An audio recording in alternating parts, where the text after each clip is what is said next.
The Predictive Forward Collision Warning System can help alert the driver when there is a sudden braking of a second vehicle traveling in front of the vehicle directly ahead in the same lane.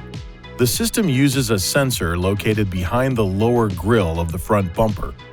If there is a potential risk of a forward collision, the system warns the driver by blinking the vehicle ahead detection indicator and sounding an audible alert. The system operates at speeds above approximately 5 km per hour. Perform the following steps to turn the system on or off. Press the menu button on the control panel. Touch the driver assistance key. Now, touch the emergency assist key. Then, emergency braking to toggle the system on or off. If the radar sensor picks up interference from another radar source, making it impossible to detect a vehicle ahead, the forward emergency braking and predictive forward collision warning systems will automatically turn off, and this warning light will illuminate.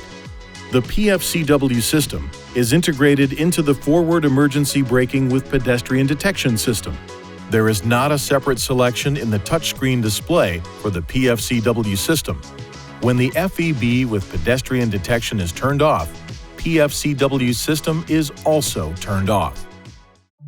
Please see your owner's manual for important safety information, system limitations, and additional operating and feature information.